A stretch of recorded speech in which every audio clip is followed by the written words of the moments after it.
Hey, welcome to Thrive, building healthy relationships for lasting success. Today, we want to talk to you about the power of commitment. And yes, this is part 2.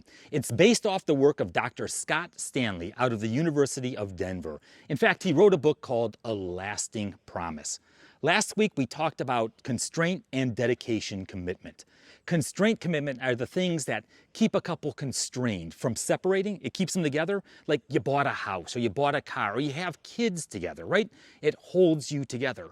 But strong, healthy, happy relationships have a healthy dose of dedication commitment. And dedication is that loyalty, that faithfulness, that devotion that you have for each other. See, God designed marriage to be a lifetime commitment. So when people are committed, they have a long-term outlook.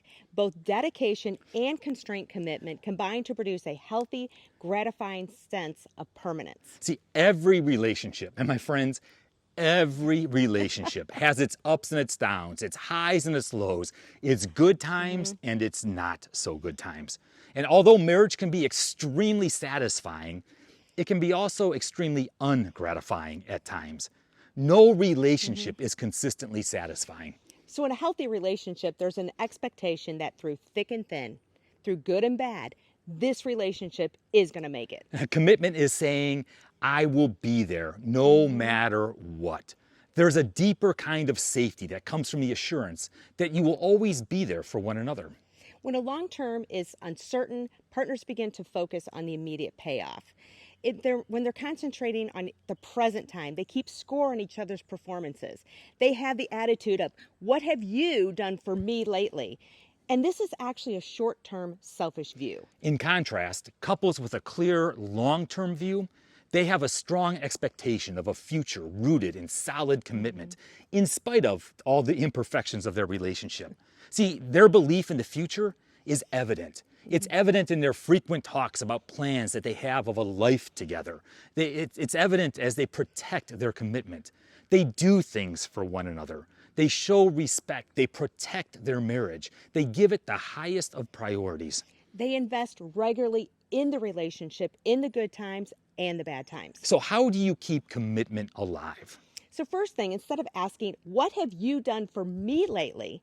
Ask, what am I going to do to improve and strengthen our relationship? See, you have the most control over your own dedication and behavior. There's a thing called the law of reciprocity.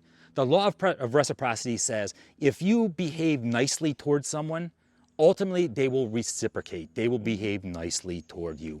May not happen immediately, but if you do it long enough, they will reciprocate. So the best thing you can do to encourage your spouse to be more positive is to act more positive yourself. You see, the choice is yours. You have the power to change your relationship. So talk it out. Commit to renew your dedication to one another. Make time a greater priority and make sure you follow through with it. Look for ways to do more special things for each other. Consciously double your efforts to handle conflicts and disagreements with respect. Consciously make the effort to talk openly about your plans for the future. See, all of this comes together to develop a greater sense of the long term and of that of being a team. So if your relationship is struggling with dedication, commitment, remember what you used to have. You know, in fact, when you first started dating, you enjoyed being with each other so much that you made a lifetime commitment. Remember what you used to have, and then make the conscious decision to turn things around. In fact, you do a 180. If you're walking away from the relationship, you stop, you come back. In Christian circles, it's called repentance. And then do the things you did at first. In fact, if it worked the first time, it's going to work again. For instance, if you went out on dates and played putt-putt golf, and she hated putt-putt golf, so we never played putt-putt golf. Anyway, do more of it. So commit yourself to become less self-centered and more other-centered. Focus on your commitment. Do it consciously and watch your relationship grow.